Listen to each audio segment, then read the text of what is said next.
The alarm on my console screamed before I even understood what it meant.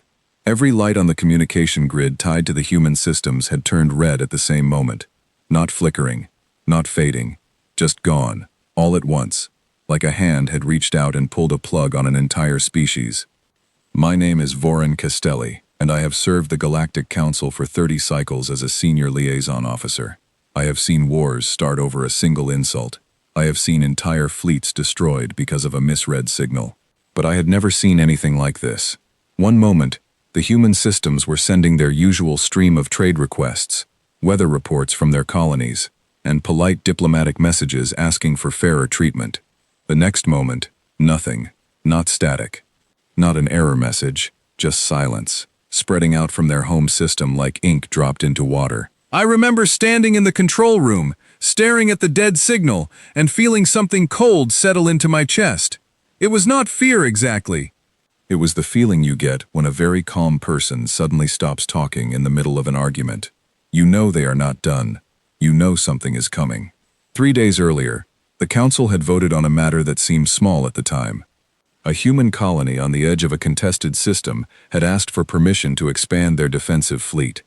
Pirates had been raiding their supply lines for months, and the colony governor sent message after message asking the council for support, or at least the right to defend themselves properly. I sat in that chamber and watched representatives from a dozen older species stand up and explain, patiently, that humans were still too new to the galactic stage to be trusted with expanded military rights. They used words like reckless and unstable. They used words like young. I watched the human ambassador, a tall woman named Elena Marchetti, listen to every word without interrupting. She did not argue. She did not raise her voice. When the vote failed, she simply thanked the chamber for their time, gathered her files, and walked out.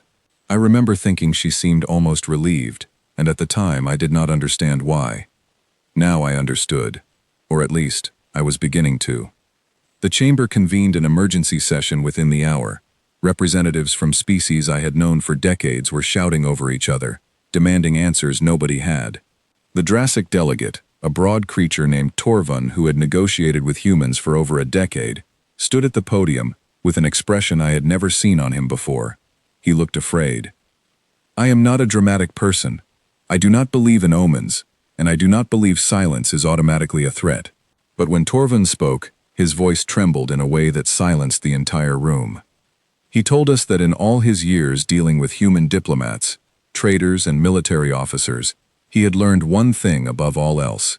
Humans do not go quiet when they are weak. They go quiet when they have decided to stop asking. Nobody wanted to hear that. The younger delegates, species who had only encountered humanity in the last few decades, laughed it off. They said humans were a minor power, barely a century into real interstellar travel, with a fleet a fraction the size of any of the major council powers. What could they possibly be planning that required this kind of secrecy? Surely this was simple technical failure, a system-wide malfunction, nothing more. I wanted to believe that too. It would have been easier. We sent a formal request through every backup channel we had, emergency frequencies, old diplomatic codes from decades past, even a physical courier drone launched toward their home system with a written message attached. An old tradition from before instant communication existed, used only in the rarest cases. Nothing came back. Not a single reply. Not even an automated one saying the channel was closed. It was as if humanity had simply stopped existing, except we knew that was not true, because our long-range sensors could still detect faint energy signatures from their system. Something was happening there, something enormous, judging by the readings, though nobody could explain exactly what. I spent that night in my quarters going through every report I had ever filed on human behavior. I had visited Earth twice in my career, once as a junior officer accompanying a trade delegation, and once as part of a cultural exchange program meant to build goodwill between our species. Both times, I remember being struck by how contradictory humans seemed. They were warm and generous in private conversation, quick to laugh, quick to offer help to strangers. But there was another side to them too, one that showed itself only in flashes, a calm that did not match the situation, a stillness during moments of crisis that unsettled everyone around them.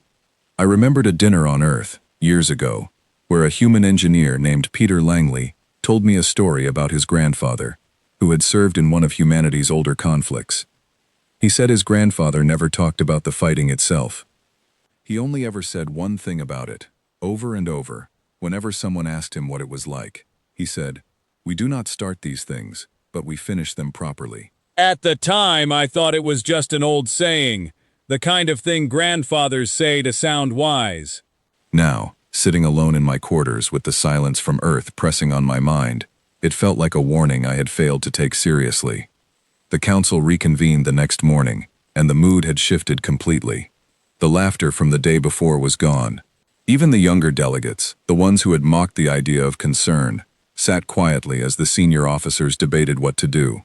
Someone suggested sending a diplomatic vessel to investigate directly. Someone else suggested waiting, arguing that any sudden movement toward human space could be seen as aggression and might provoke exactly the kind of response we were trying to avoid. In the end, the council chose a middle path. A joint investigation fleet would be assembled, made up of ships from several member species, with a mandate to approach human space carefully, establish contact if possible, and report back on what they found. I was assigned to accompany the fleet as a liaison officer, given my prior experience with human culture and language. I remember feeling a strange mixture of professional pride and quiet dread when I received the assignment. I had spent my career trying to build bridges between our species. Now I was being sent to find out what had happened when the bridge suddenly collapsed. Before we departed, I made one last attempt to reach anyone in human space through unofficial channels. I had kept in contact with a few human colleagues over the years, mostly out of genuine friendship rather than professional obligation. One of them was a woman named Grace Ellery, a logistics coordinator I had met during that same cultural exchange years ago. We used to exchange messages occasionally, nothing important, just updates on our lives, recommendations for books or music from our respective cultures. I sent her a message that night, simple and direct, asking if she was safe and if she knew what was happening. I did not expect a reply. I was right not to expect one. But 3 hours before our fleet departed, my console chimed with an incoming transmission, encrypted in a way that took my technicians nearly an hour to decode. When they finally opened it, the message was short. It contained no explanation, no details about what was happening. It simply said, "We are fine. We are just very busy right now. Please do not come looking for us yet. It is not the right time." I read that message a dozen times before we left. Please do not come looking for us yet. Not never. Not do not come at all. Yet. As if she knew we would eventually come anyway, and as if she wanted to warn us that the timing mattered more than anything else. I did not share that message with the rest of the fleet command. I am not entirely sure why. Perhaps I wanted to protect Grace, in case the message had not been meant for official eyes. Perhaps some part of me already understood that whatever we were about to find, no warning from the council chamber would prepare us for it, and there was no point causing panic before we even left dock. The fleet assembled over the following 2 days, a modest force by council standards, 22 ships, drawn from 6 different member species, none of them designed for combat. This was meant to be a diplomatic mission, not a military one. Our largest vessel was a council cruiser named the Farsight, a ship built for long-range communication and negotiation rather than conflict. I stood on its observation deck as we prepared to enter the jump corridor toward human space, watching the stars shift and blur as our engines powered up. Commander Syl Avith, a veteran officer from the Corvain military, stood beside me during those final minutes before departure. She had led dozens of first contact and diplomatic escort missions over her career, and she had a reputation for being unshakable under pressure. But even she seemed distracted that day, checking and rechecking sensor readings that had not changed in hours. She turned to me at one point and asked a question that stayed with me for the rest of the journey. She asked whether I believed humans were capable of hiding something on the scale their sensor signatures suggested. I told her honestly that I did not know.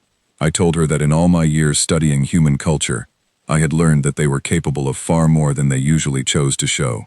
She nodded slowly, as if that answer confirmed something she already suspected, and walked away without saying anything further. We entered the jump corridor an hour later, and for the first time in my career, I found myself hoping the mission would end in disappointment. I hoped we would arrive at the edge of human space and find nothing more than a technical failure. an embarrassing but harmless malfunction that would give the council something to laugh about for cycles to come.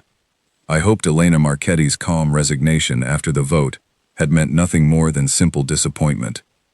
Some part of me, the part that remembered Peter Langley's story about his grandfather, already suspected I was wrong. The jump took 11 hours according to ship time, though it felt much longer sitting in the observation deck with nothing to do but think. I spent most of that time reviewing old reports, old conversations, anything that might give me a clue about what we were flying toward. I found nothing conclusive, only a growing collection of small, strange details that, taken individually, meant little, but together, painted a picture I did not like. Human shipyards had been operating at unusually high capacity for the past several months, according to trade reports filed before communications went dark. Several human mining colonies had reported dramatic increases in raw material extraction, far beyond what their stated industrial needs required. A number of human scientists who regularly published research through council academic exchanges had gone quiet around the same time, their institutions citing vague reasons about internal restructuring. None of these things had raised alarms individually. The council received thousands of routine reports every cycle, and nobody had time to cross-reference them all for patterns. But sitting there in the dark of the observation deck, watching the stretched light of the jump corridor pass by the viewport, I found myself doing exactly that, and the pattern I found made my hands go cold. Every single piece of evidence pointed toward one conclusion. Humanity had been building something, quietly, patiently, without announcement, for longer than anyone in the council had realized. And now, at the exact moment the council denied their request for greater military autonomy, they had gone completely silent. I did not sleep during that jump.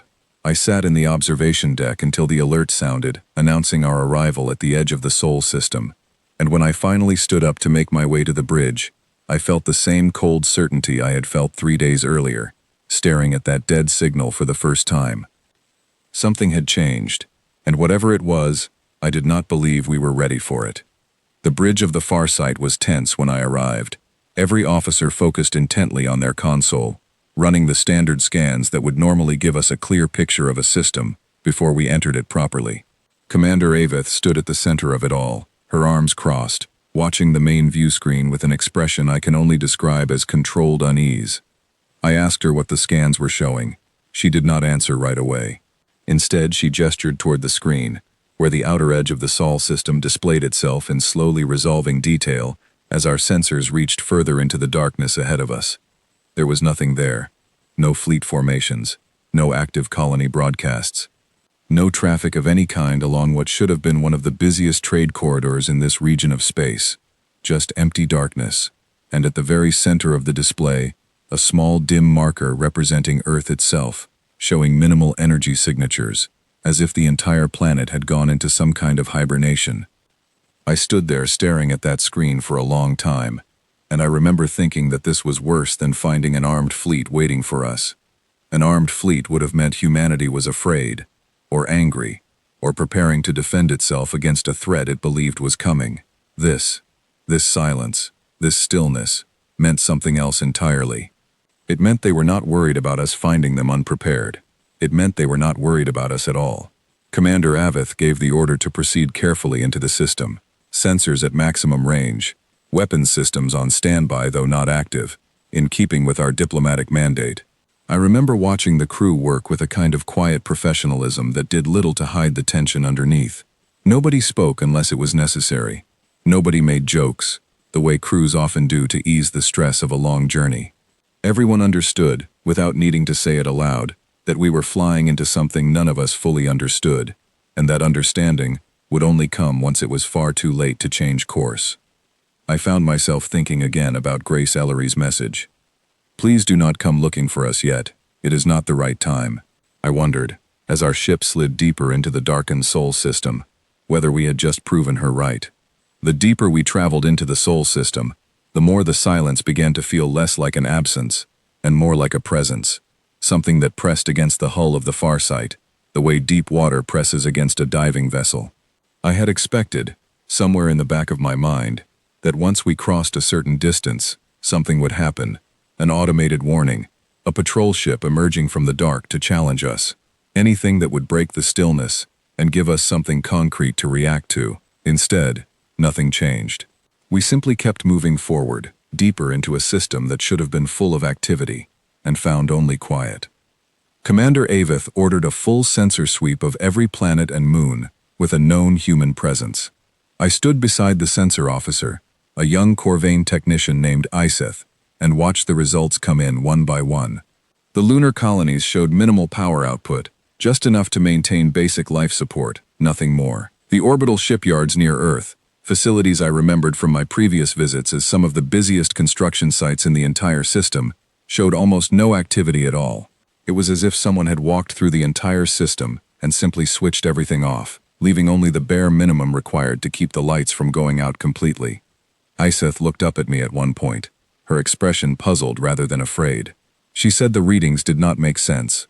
According to the records the Council had on file, human industrial output in this system should have been substantial, given their population and technological development.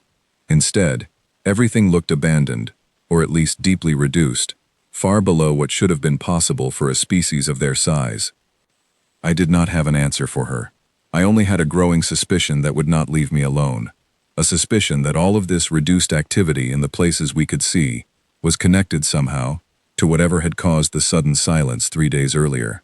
If a species suddenly stopped using most of its visible industrial capacity, there were only two likely explanations. Either something had happened to reduce that capacity, some disaster or collapse we had not detected, or that capacity had been redirected somewhere we could not see. I did not like either possibility, but the second one frightened me more. We continued our approach toward Earth itself, moving at a cautious pace that Commander Avith insisted on, despite the impatience of several delegates aboard who wanted answers immediately. I remember one of them, a sharp-tempered representative from a species called the Halvain, arguing loudly on the bridge that we should simply proceed directly to Earth's orbit and demand an explanation, rather than creeping through the system like frightened animals. Commander Avith did not raise her voice in response. She simply told him, calmly, that she had served alongside human forces during a joint operation many years earlier, and that she had learned then that humans respected caution far more than they respected demands. The Halvain representative did not argue further after that, though his expression made clear he was not satisfied. I found myself curious about that comment, and later, during a quiet moment on the observation deck, I asked Commander Avith to tell me more about that joint operation. She seemed reluctant at first, the way people often are when asked to revisit old memories they have not fully processed, but eventually she agreed. She told me about a conflict from years earlier, before I had joined the diplomatic corps, involving a group of raiders who had been attacking shipping lanes along a border shared by several species, including a small human colony fleet. The Council had organized a joint task force to deal with the raiders, and human ships had been assigned to work alongside Corvain vessels under Commander Avith's command. She described the human officers she worked with as quiet, professional, and almost unnervingly patient. During the planning stages, they rarely argued or pushed for aggressive tactics, even when other species on the task force grew frustrated with the slow pace of operations. But when the moment finally came to act, when the raiders made their move and the fighting began, she said the human ships moved with a precision and coordination that startled everyone else in the fleet. It was over quickly. The raiders, who had been operating in that region for years without serious opposition, simply ceased to exist as an organized threat within a matter of hours. She told me that afterward, she asked one of the human commanders why they had waited so long to act, when the tactical situation clearly favored an earlier strike. The commander, a woman whose name Avith could no longer remember, told her something that had stayed with her ever since. She said humans did not believe in doing things halfway. If they were going to commit to something, they wanted to be certain it would end the problem completely, not just delay it. She said, rushing into action, before you were fully prepared, was how you ended up fighting the same battle over and over again, and humans preferred to fight a thing exactly once. I thought about that story for a long time after Avith finished telling it. It fit with everything else I had learned about humans over the years, the strange combination of patience and decisiveness that seemed to define so much of their behavior. They were not quick to act, but when they finally did, they acted completely. If that pattern held true now, then whatever they had been quietly building during their silence was not something meant to be used halfway. It was something meant to end a problem completely. We reached the edge of Earth's orbital defense perimeter, roughly 6 hours after entering the system. According to Council records, this perimeter should have included several layers of automated defense platforms, along with a rotating patrol of human warships responsible for monitoring traffic in and out of the planet's orbit. Instead, our sensors detected only a handful of defense platforms, most of them showing minimal power signatures, as if they too had been left in some kind of standby mode. There was no challenge from any patrol ships, no automated warning demanding we identify ourselves or turn back. We simply continued forward, unopposed, until Earth itself came into clear view on the main screen. I had seen Earth twice before, both times from orbit during official visits, and both times I remembered being struck by how alive the planet looked from space. The lights of human cities had always been visible, even from a great distance. Clusters of brightness scattered across the night side of the planet, evidence of a civilization that never fully slept. This time, as Earth resolved into focus on our screen, I felt a chill spread through me that had nothing to do with the ship's environmental controls. The night side of the planet was dark. Not entirely dark. There were still scattered points of light visible here and there, but nowhere near the brightness I remembered from my previous visits. It looked, from this distance, like a city that had gone to sleep early, deliberately, rather than one that had suffered some catastrophic failure. The lights that remained were steady and evenly distributed, consistent with essential services, rather than the chaotic brightness of a thriving, active civilization. Commander Avith ordered a full stop, holding our position at a respectful distance from the planet, while she attempted to establish contact through every official channel available to us. I stood beside her as she worked, watching the communication logs fill with attempt after attempt. Each one met with the same result. No response, not even an automated acknowledgement confirming our transmission had been received. It was during this period of waiting, roughly 20 minutes after we arrived in orbit, that Iseth called out from the sensor station, with a note of confusion in her voice that immediately drew everyone's attention. She said she was detecting something unusual in the readings from several of the outer planets in the system, particularly around the asteroid belt and the orbit of the system's largest gas giant.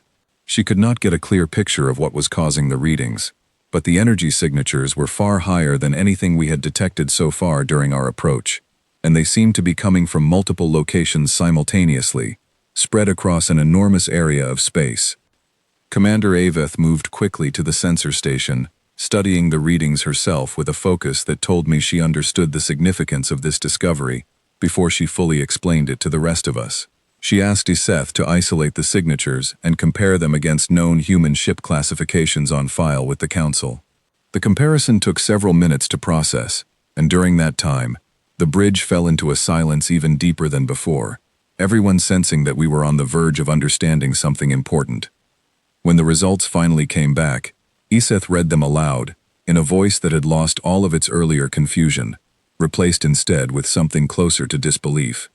The energy signatures matched human warship engine profiles almost perfectly, but the scale of the readings suggested a number of vessels far beyond anything the Council had ever recorded for human military forces. Not dozens, not hundreds.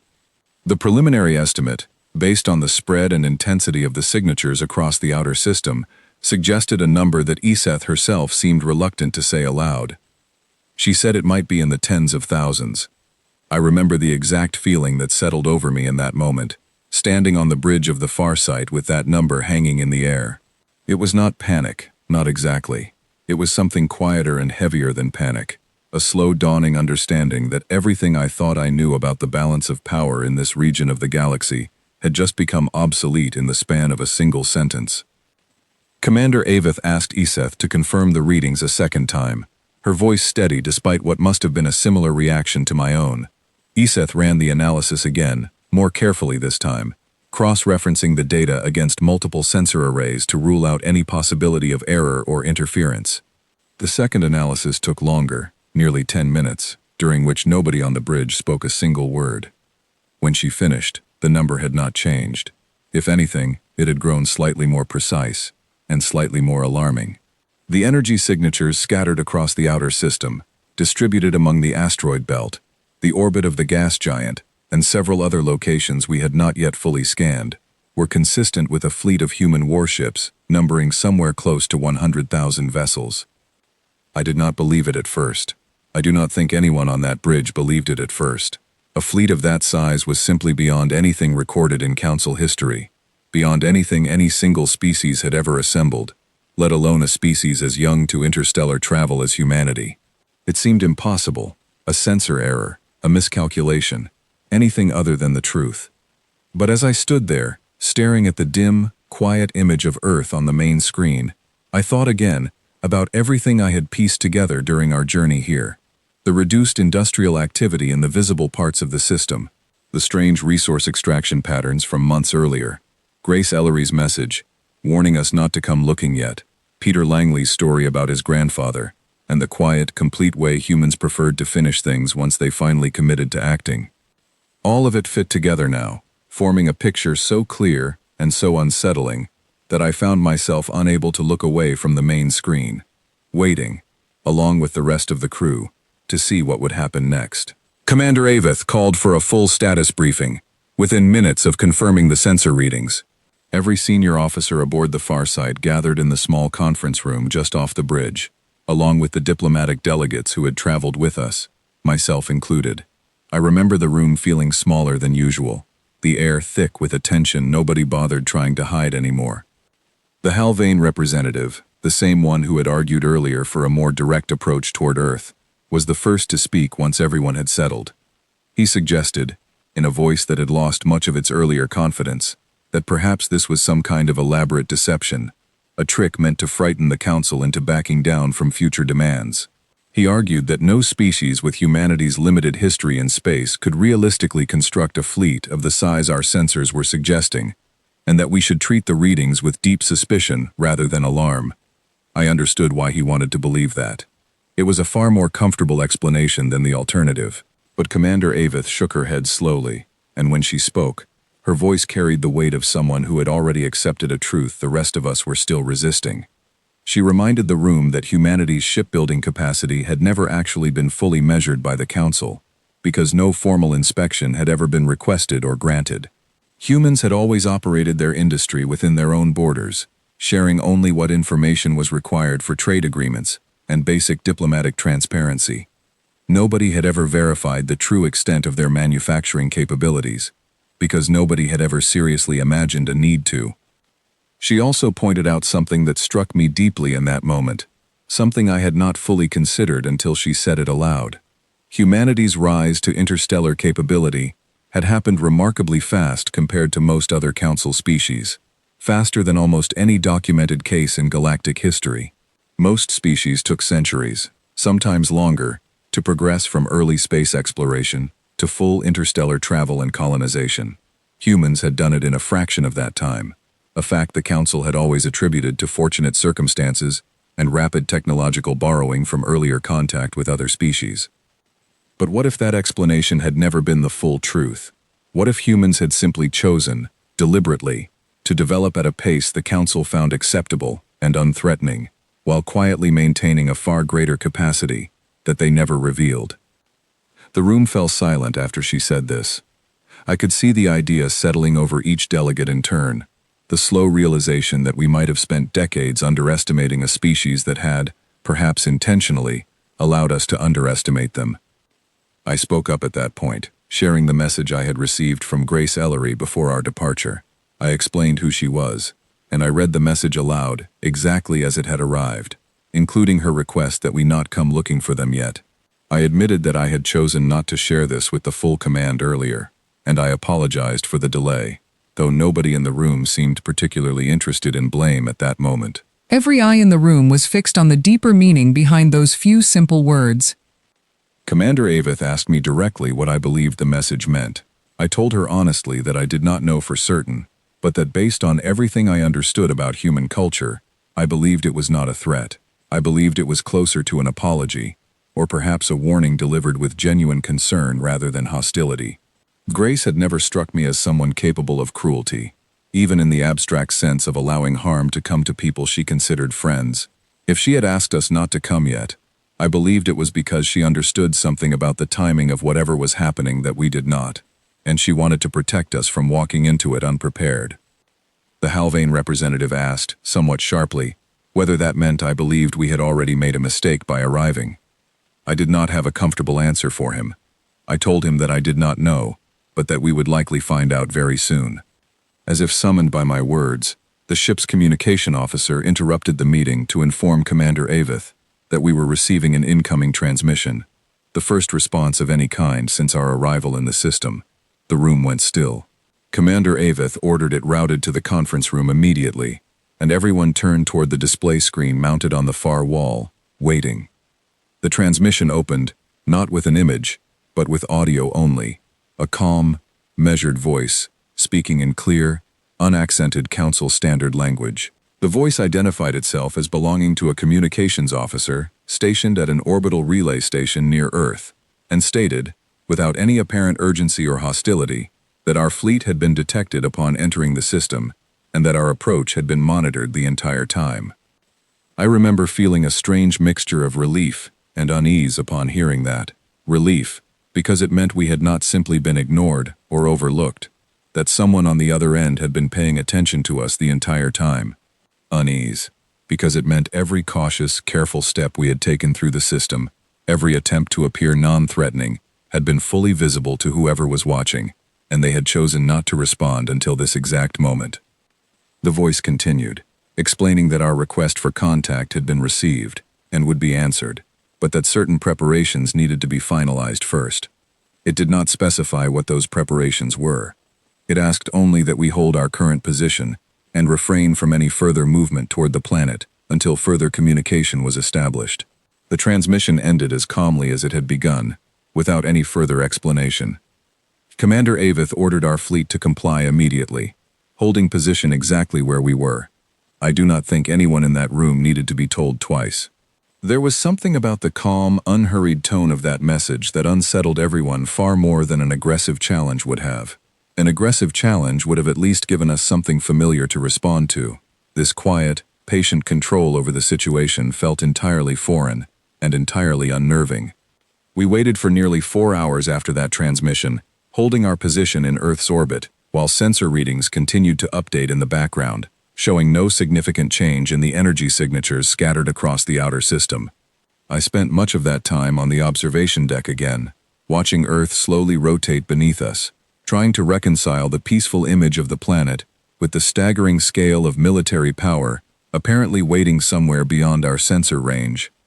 During that waiting period, I found myself reflecting on my 2 previous visits to Earth, searching my memories for any clue I might have missed, any hint that could have prepared me for what we were now facing. I remembered walking through a city with Grace Ellery during that cultural exchange years ago, watching ordinary humans go about their daily lives, laughing with friends, arguing over small disagreements, caring for their children. Nothing about that experience had suggested the kind of overwhelming capability we were now detecting in the depths of their system. But I also remembered a conversation I had during that same trip with an older human man I met briefly at a public gathering. He had asked me, in a friendly but pointed way, what I thought the council truly believed humanity was capable of. I told him honestly that most delegates viewed humans as promising but still developing, a species with potential that had not yet been fully realized. He smiled at that, not unkindly, and told me that humans had learned a long time ago that being underestimated was often safer than being feared. He said a species that appears harmless is rarely watched closely enough to notice what it is actually building. At the time, I took this as a simple observation about human psychology, an interesting insight into how they viewed their place among the stars. Standing on that observation deck years later, watching Earth turn slowly below us while an unimaginable fleet waited somewhere in the darkness beyond our sensors, that comment felt like something else entirely. It felt like a warning I had been too inexperienced to recognize at the time. The silence finally broke a little after the 4-hour mark, when the same calm voice returned over our communication channels, informing us that contact had been authorized, and that a single vessel would be dispatched to meet with our delegation directly. Commander Avith acknowledged the message and gave orders for our own delegation to prepare for the meeting, though I noticed her hands were not quite as steady as they had been earlier, a small detail that told me she understood, as clearly as I did, that we were about to face something none of our prior experience had prepared us for. I stood on the bridge alongside the rest of the senior staff as the newly designated vessel appeared on our sensors, approaching from the direction of the outer system where the majority of the energy signatures had been detected. As it drew closer, our own sensor systems began providing a clearer image of the ship itself, and I remember the room falling completely silent as the details resolved on our main screen. It was not a small vessel. Even alone, separated from whatever larger fleet it belonged to, the ship that approached us was larger than anything in our own small diplomatic convoy, built with a sleek, efficient design that seemed to carry no unnecessary ornamentation, nothing meant to impress or intimidate through appearance alone. It simply looked purposeful, every visible feature of its hull suggesting function over form, the kind of design philosophy that comes from a species focused entirely on effectiveness rather than display. As the ship came to a stop at a respectful distance from our own fleet, its identification signal finally reached our systems, confirming what we had already begun to suspect. It was a human vessel, and according to the brief identification data included in the transmission, it was carrying a diplomatic delegation authorized to speak on behalf of Earth's current leadership. Commander Avith turned to me at that moment, her expression carefully controlled, but her eyes carrying a question she did not need to voice aloud. I understood what she was asking. As the senior liaison officer with the most direct experience among human culture, I would likely be expected to take a leading role in whatever conversation was about to unfold. I nodded once, silently confirming that I understood my responsibility, even as a part of me wondered whether anything in my 30 cycles of experience had truly prepared me for what was coming. The transmission request for a direct meeting arrived moments later, and Commander Avith granted it immediately. The main screen flickered briefly before resolving into a clear image, and for the first time since our arrival in this system, I found myself looking directly at another human face. The face on the screen belonged to a man who introduced himself as Daniel Whitfield, speaking with the same calm, measured tone we had heard in the earlier transmissions. He looked to be in his middle years, with the kind of steady, unreadable expression I remembered from human negotiators during difficult trade discussions in the past. He greeted Commander Avith and myself by name and rank, which told me our identities had been known to them well before we ever reached the edge of their system. He did not waste time on lengthy introductions. He explained that he had been authorized to answer our questions and to provide an explanation for the silence that had prompted our investigation, though he made clear that certain details would remain outside the scope of what he was permitted to share. Commander Avith thanked him for his openness and asked the question that had been on everyone's mind since we entered the system. She asked what had happened to cause the sudden loss of all communication 3 days earlier. Daniel Whitfield paused for a moment before answering, and in that pause I sensed something that felt almost like reluctance, though his voice remained steady when he finally spoke. He explained that following the Council's decision to deny the border colony's request for expanded defensive rights, Earth's leadership had made the decision to formally withdraw from all non-essential communication with the Council, in order to focus their full attention and resources on a long-term project that had been in development for a considerable period of time. He did not specify how long that period had been, and Commander Avith did not push for the detail, though I could see the question forming behind her eyes. He continued, explaining that this project had been under consideration for many years, long before the recent vote, but that the Council's decision had accelerated the timeline for its completion. He said that humanity had grown increasingly concerned, over a long period, about the vulnerability of their colonies and shipping lanes to hostile actors, both from within Council space and from unknown threats beyond the borders, currently mapped by any member species. Rather than continuing to request incremental increases in their defensive capabilities through diplomatic channels that had repeatedly proven slow and unreliable, Earth's leadership had decided, some years prior, to pursue a more comprehensive solution independently. I asked him, as gently as I could manage, what exactly that solution had turned out to be. I already suspected the answer, given everything our sensors had detected, but I wanted to hear it confirmed directly. He looked at me for a long moment before answering, and something in his expression softened slightly, as though he understood the weight of what he was about to say, and did not take it lightly. He said that over the course of the past several years, operating almost entirely within their own borders, and using resources that had never been reported to the Council, because they had never been required to be. Humanity had constructed a defensive fleet, substantial enough to guarantee the safety of every human colony and shipping lane in this region of space, without needing to rely on council approval or assistance ever again. Commander Avith asked him directly to confirm the number our sensors had detected. He did not hesitate this time. He confirmed that the fleet currently stationed throughout the outer Sol system, along with additional forces positioned at several key locations beyond the system itself, that our sensors had not yet detected, numbered close to 100,000 vessels in total. The number, hearing it confirmed directly rather than simply estimated through sensor analysis, landed differently than I expected. I had spent hours preparing myself for this confirmation, running through every possible reaction in my mind, yet actually hearing the words spoken aloud by a calm, steady human voice still managed to leave me momentarily unable to respond. Commander Avith recovered first, asking the obvious follow-up question. She asked why, if this fleet had been under construction for years, humanity had chosen to reveal its existence now, in this manner, rather than through any formal diplomatic announcement that might have allowed for a more measured, controlled response from the Council. Daniel Whitfield's answer to this question stayed with me long after that meeting ended. He said that Earth's leadership had debated this exact question extensively, both before and during the recent vote regarding the border colony's defensive request. Ultimately, they had decided that a formal announcement, delivered on their own terms and timeline, would likely have been received with suspicion, perhaps even treated as a provocation or a veiled threat, given the scale of what they had built. Instead, he explained, they had chosen to allow the Council's own investigation to discover the truth naturally, believing that a fleet found, rather than announced, would be understood, correctly, as something built for protection, rather than conquest. He said that if humanity had truly intended to use this fleet aggressively, they would have had no reason to remain quiet about its existence at all. A species planning to attack its neighbors generally benefits from surprise, not from allowing a diplomatic investigation fleet to arrive unopposed and document everything they found.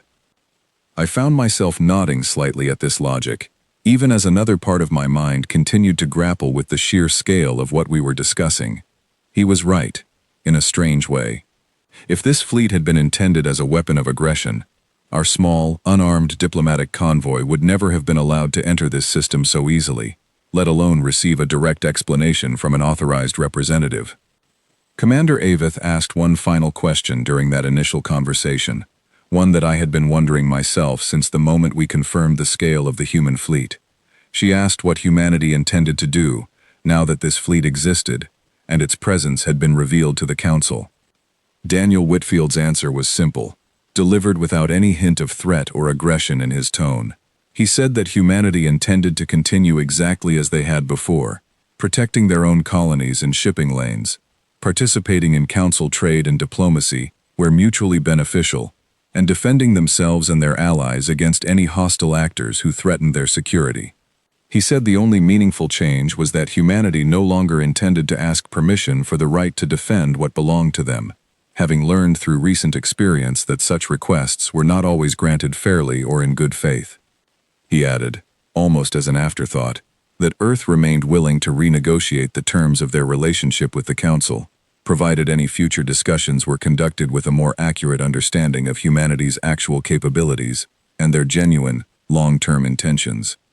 The meeting concluded shortly after that exchange, with Daniel Whitfield informing us that further discussions would need to take place through more formal diplomatic channels, and that a larger delegation would need to be assembled to properly address the full implications of what had been revealed.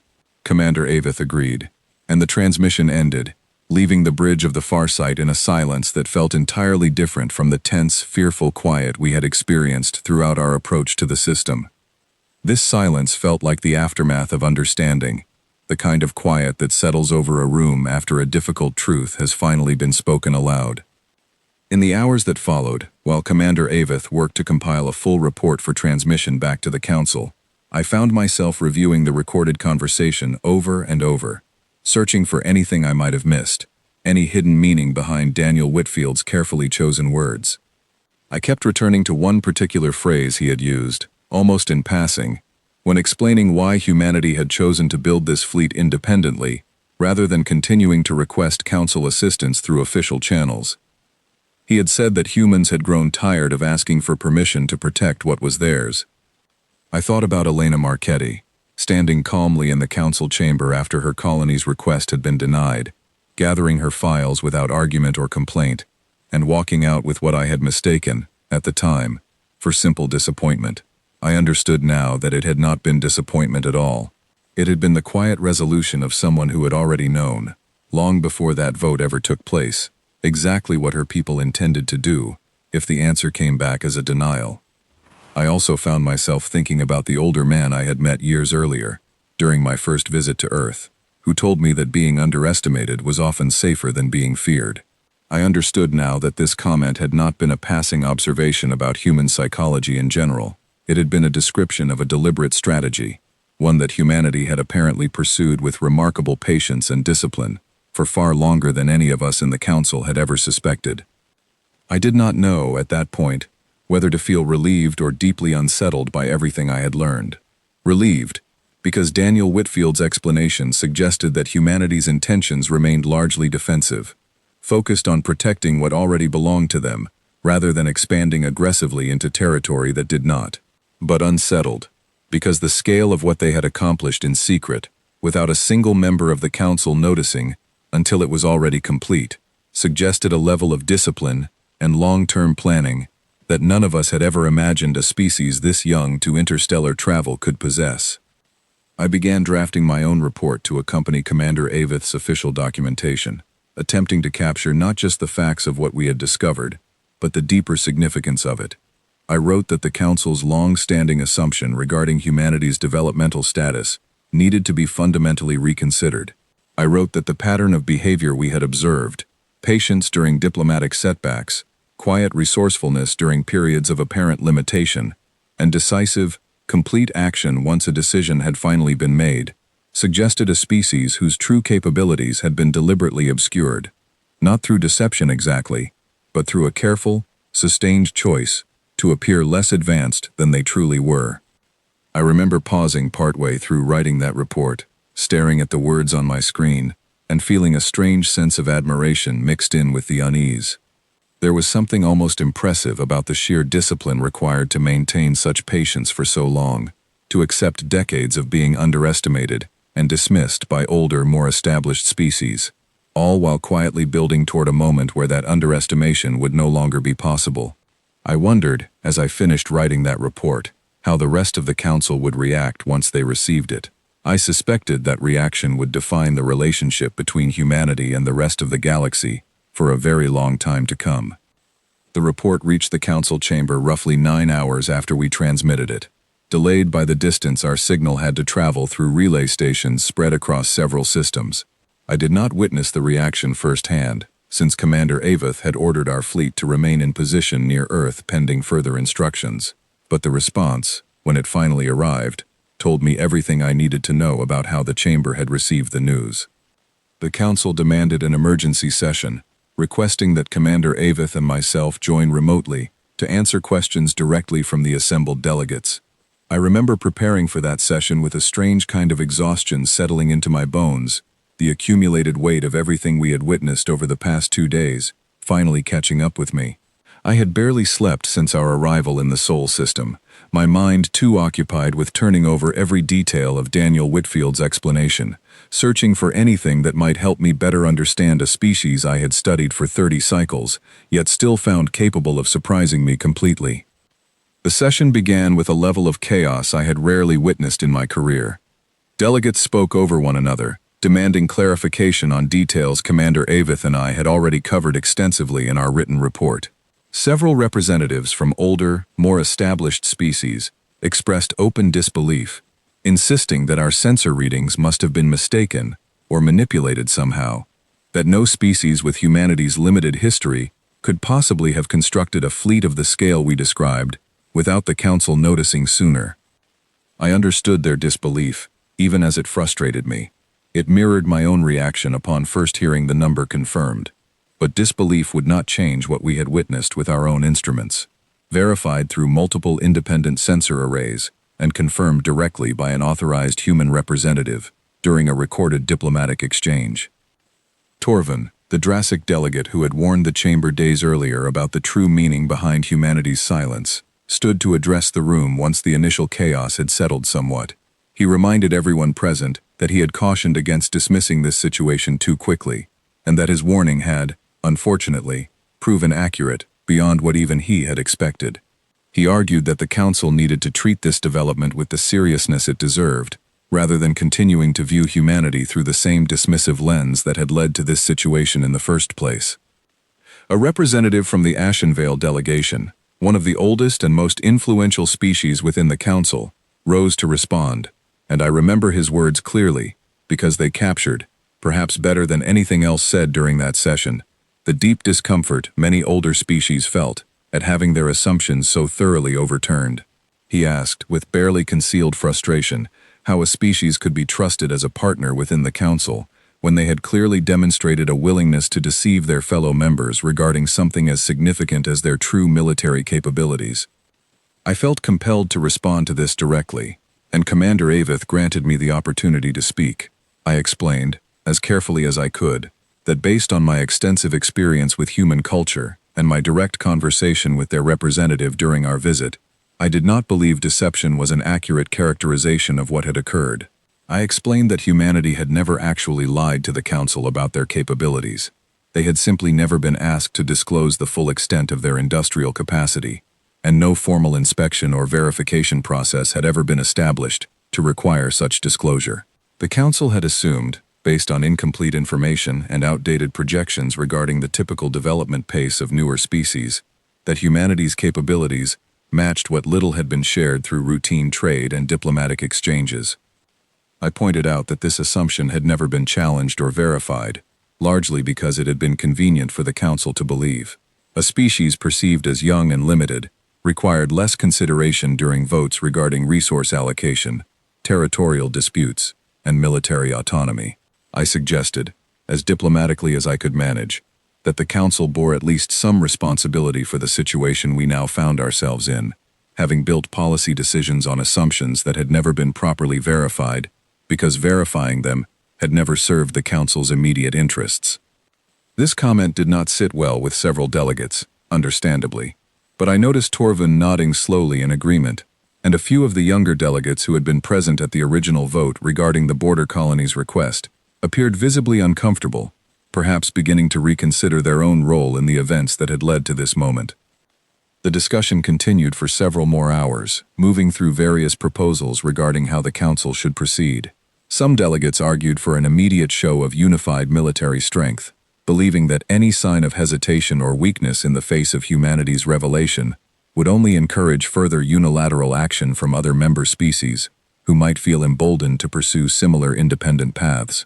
I found this proposal deeply troubling, and I said so directly, reminding the chamber that humanity's fleet, according to every piece of evidence we had gathered, had been built entirely for defensive purposes, and that any aggressive posturing from the council in response would likely be interpreted, correctly, as exactly the kind of threat that had motivated humanity's secrecy in the first place. Other delegates argued for the opposite approach, suggesting the council should immediately open comprehensive renegotiation talks, offering humanity expanded rights and representation in exchange for greater transparency going forward, along with some form of formal alliance that would integrate their newly revealed military capability into the broader framework of council defense strategy. This proposal received more support than the first, though several delegates raised concerns about what such an arrangement would mean for the existing balance of power among established member species, many of whom had spent generations building their own military and diplomatic influence within the council structure. I listened to these discussions with a growing sense of unease that had little to do with fear of humanity itself, and much more to do with concern over how the council would handle this transition. I had spent my entire career believing in the value of the council as an institution capable of maintaining peace and fairness among diverse species, despite its imperfections. Watching delegates scramble to reposition themselves strategically in response to a sudden shift in power dynamics reminded me uncomfortably of how quickly institutional principles could give way to more immediate concerns about influence and control. Commander Avith, who had remained largely silent throughout much of the debate, finally spoke up toward the end of the session, and her words carried a weight that seemed to settle the room in a way the previous hours of argument had failed to achieve. She reminded the chamber that regardless of how the council chose to proceed diplomatically, one fact remained unavoidable. Humanity currently possessed a fleet larger than any single military force previously recorded in council history, and that fleet existed entirely outside the council's direct influence or control. Whatever decisions were made going forward needed to account for this reality, rather than clinging to outdated assumptions about the relative power dynamics between humanity and the rest of the galaxy.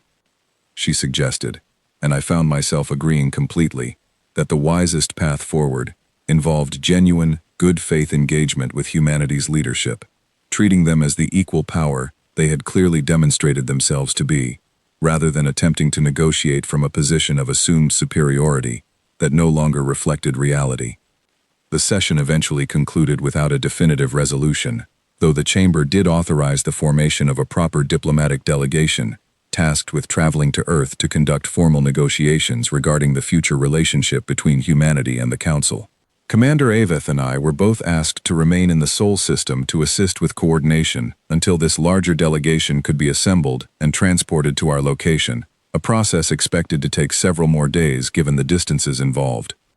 During those following days, while we waited for the formal delegation to arrive, I found myself granted permission to conduct several additional conversations with human representatives, partly for continued information gathering purposes, and partly, I suspect, because Commander Aveth recognized my personal connection to the culture, might help ease some of the tension still lingering between our two fleets.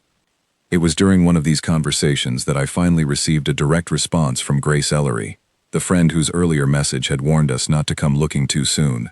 She requested a private communication channel, separate from the official diplomatic exchanges, and I granted the request immediately, eager to speak with her directly, after so many days of uncertainty. When her face finally appeared on my screen, she looked tired in a way I had not seen during our previous exchanges over the years, though there was also something calm and steady in her expression that reminded me strongly of Daniel Whitfield during our earlier meeting. She apologized for the vague nature of her earlier message, explaining that she had not been permitted to share any specific details at the time, but that she had wanted to give me some warning regardless, out of genuine concern for my safety and the safety of whoever the council chose to send to investigate. I asked her directly how long she had known about the fleet's existence before our arrival. She was quiet for a moment before answering, and when she finally spoke, her answer surprised me more than almost anything else I had learned during this entire experience.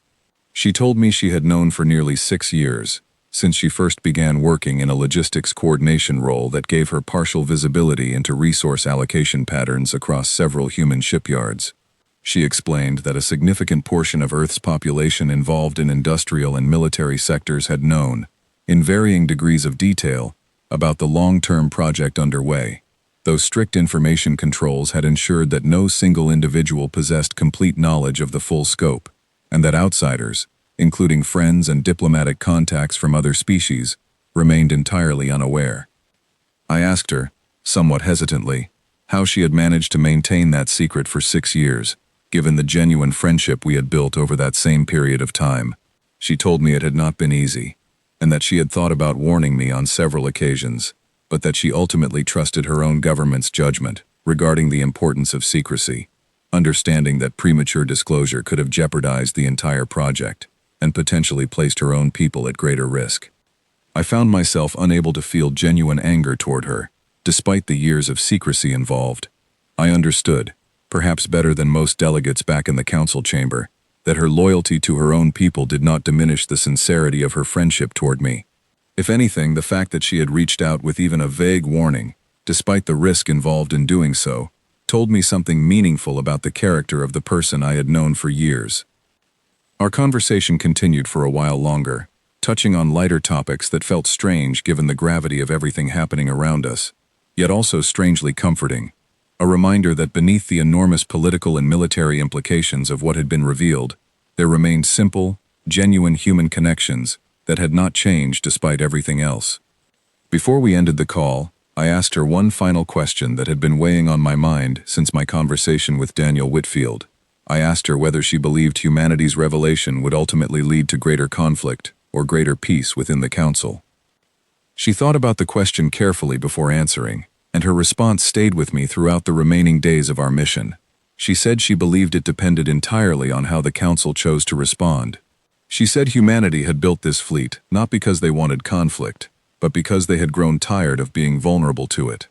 She said if the Council responded with genuine respect and fair treatment going forward, she believed humanity would prove to be one of the most steadfast and reliable allies the Council had ever known. But if the Council responded with fear, resentment, or attempts to diminish humanity's newfound standing, she worried that the very patience and discipline that had allowed humanity to build this fleet quietly over so many years might prove far less comforting in the context of future disagreements. I thought about her words often during the days that followed, as we waited for the formal delegation to arrive, and the next chapter of this unprecedented moment in Council history began to unfold. The formal Council delegation arrived 6 days after our initial encounter, traveling aboard a much larger convoy that included representatives from nearly every major species within the Council, along with a substantial support fleet meant to demonstrate the seriousness with which the Council now approached these negotiations. I stood alongside Commander Avith as the convoy entered the system, and I remember feeling a strange sense of anticipation mixed with lingering unease, wondering how this much larger, more diverse group of delegates would react to witnessing firsthand what our smaller fleet had already experienced. Daniel Whitfield contacted us shortly after the delegation's arrival, informing us that humanity's leadership had agreed to allow a full demonstration of their defensive capabilities, believing that direct observation would prove far more effective than continued verbal explanation in establishing a foundation of mutual understanding for the negotiations ahead. Commander Avith relayed this offer to the newly arrived Council delegation, and after some deliberation, they agreed to proceed. I do not think anything in my 30 cycles of service could have fully prepared me for what followed. We were instructed to hold position at a designated point within the system, our combined fleet arranged in a loose formation that allowed clear sensor visibility in all directions.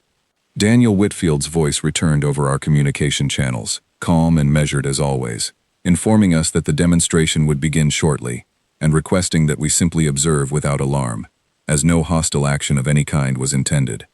The first indication that something was happening came not from our sensors, but from the crew members stationed near the observation windows, several of whom called out in surprise as points of light began appearing across the darkness beyond our fleet.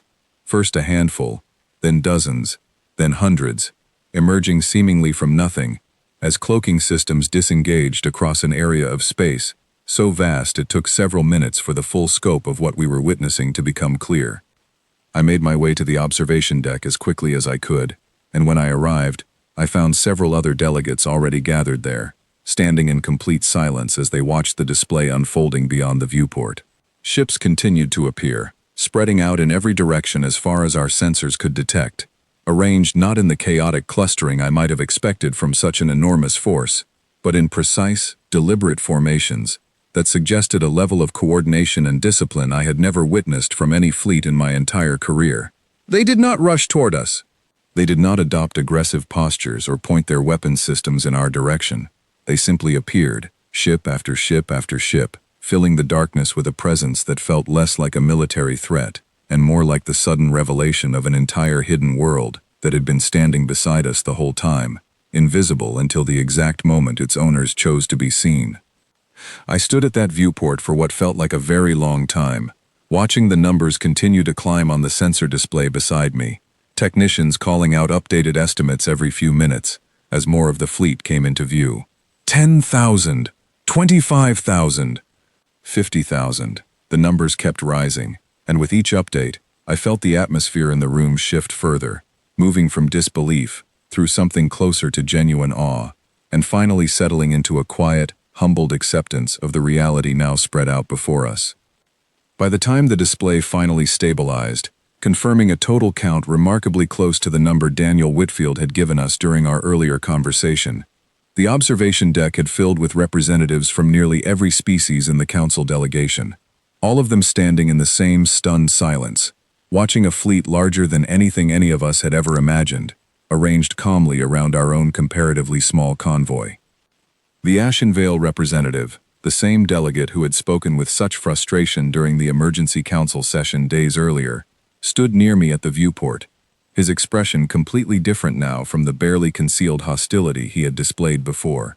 He said nothing for a long time, simply staring out at the endless formation of ships stretching in every direction, until finally, quietly, almost to himself, he admitted that he had not truly believed the reports until this moment, despite having read every word of our official documentation. I understood exactly what he meant. There was something about witnessing this scale of power directly, with my own eyes, that no amount of written reporting or verbal description could have fully conveyed.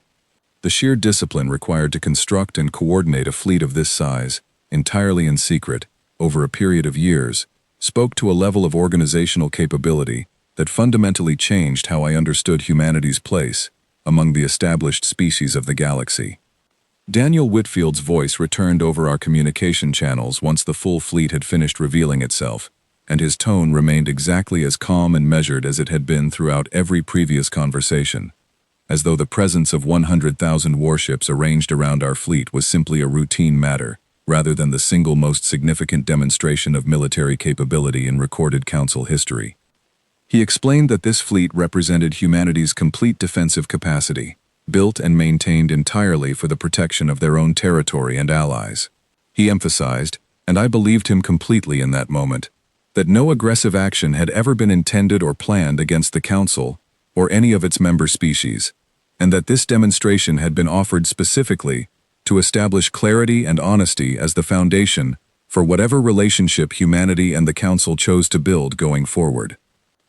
He also mentioned, almost as an afterthought that carried far more weight than his tone suggested, that this demonstration represented an unprecedented act of trust on humanity's part, revealing their full military capability to species who had, until recently, consistently dismissed and underestimated them.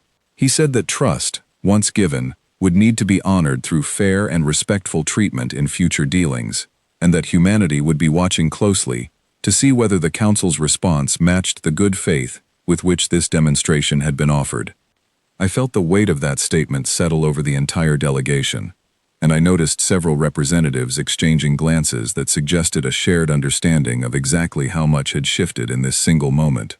This was no longer a conversation between an established power and a developing species seeking greater rights and consideration. This was a conversation between equals, perhaps even between a smaller established coalition and a single power whose capabilities now rivaled, or possibly exceeded, the combined military strength of several council member species together. The senior delegate leading the formal council mission, a representative from a species called the Corvain, similar in origin to Commander Aveth though holding significantly higher diplomatic rank, requested permission to address Daniel Whitfield directly, and Commander Aveth granted the connection immediately. I listened carefully as the senior delegate spoke, choosing her words with visible care, acknowledging the impressive scale and discipline of what had just been demonstrated, and expressing, on behalf of the Council, genuine appreciation for humanity's willingness to share this information openly, rather than continuing to operate in secrecy. She proposed that formal negotiations begin as soon as possible, focused on establishing a new framework for cooperation between humanity and the Council, one that properly reflected humanity's true standing and capabilities, rather than the outdated assumptions that had shaped previous interactions. Daniel Whitfield accepted this proposal graciously, and for the first time since our arrival in the Sol system, I detected something in his voice that sounded almost like relief, a small crack in the carefully measured calm he had maintained throughout every previous conversation. He said that humanity had always hoped for exactly this kind of fair, respectful engagement with the Council, and that the secrecy surrounding their fleet had never been a matter of preference, but a necessary precaution, given the treatment they had experienced during years of diplomatic interaction that consistently failed to acknowledge their genuine concerns and contributions. As the conversation continued, working out preliminary details for the formal negotiations to follow, I found myself still standing at the observation window, unable to look away from the vast formation of ships surrounding us. I thought about everything that had led to this moment, the sudden silence that had first alarmed the Council, the careful investigation that brought us here, and the slow, painful process of reconsidering assumptions that had shaped Council policy toward humanity for decades. I thought too about Elena Marchetti, standing calmly in the Council chamber after her colony's request had been denied, and about Grace Ellery's quiet warning, and about the older man on Earth who had told me, years earlier, that being underestimated was often safer than being feared. I understood now, standing at that viewport with an entire hidden civilization of warships spread out before me, exactly how much patience and discipline had gone into maintaining that quiet advantage for so long, and exactly how much had changed now that the advantage had finally been revealed. The fleet remained in its visible formation throughout the following hours, as preliminary arrangements were made for the negotiations to come, a silent, steady presence that needed no further words to communicate exactly what it represented. Humanity was no longer a young, developing species seeking permission to protect itself. It had become, in the span of a single demonstration, one of the most significant powers in this entire region of the galaxy, and every delegate present understood, without needing to be told, that the balance of influence within the Council had shifted permanently, in ways none of us could yet fully predict. The formal negotiations that followed stretched across nearly 2 weeks, held aboard a neutral station constructed specifically for this purpose, at a midpoint between Earth and the edge of Council-controlled space. I was asked to remain throughout the entire process, serving as a translator and cultural advisor to the senior delegation, and I found myself grateful for the opportunity, both professionally and personally, to witness firsthand how this new relationship between humanity and the Council would take shape. The early sessions were tense, as expected, with several older species reluctant to accept the full implications of what had been revealed. Some delegates continued to argue, quietly but persistently, that humanity's secrecy represented a fundamental breach of trust that should be addressed through some form of formal censure before any new agreements could be considered. I understood their frustration, even as I disagreed with their proposed approach. It is never comfortable to discover that assumptions you have relied upon for years turned out to be incomplete, and pride, even among the most experienced diplomats, does not disappear easily. Daniel Whitfield and Elena Marchetti, who had traveled to join the negotiations directly once the formal process began, handled these moments of tension with a patience that continued to impress me throughout the proceedings. Rather than responding defensively to accusations of deception, they consistently redirected the conversation toward practical solutions, acknowledging the Council's discomfort, while gently reminding delegates that humanity had never actually violated any formal agreement, since no such agreement had ever required the disclosure they were now being criticized for withholding. Elena, in particular, proved remarkably skilled at diffusing tension during the more difficult sessions. I remember one exchange, roughly a week into the negotiations, when the Ashenvale representative once again raised concerns about trust, asking directly how the Council could be certain humanity would not simply use its newfound leverage to demand unreasonable concessions now that the balance of power had shifted so dramatically in their favor. Elena responded calmly, reminding the chamber that humanity had every opportunity, during the days immediately following our fleet's arrival in the Sol system, to leverage their overwhelming military advantage for immediate, aggressive demands.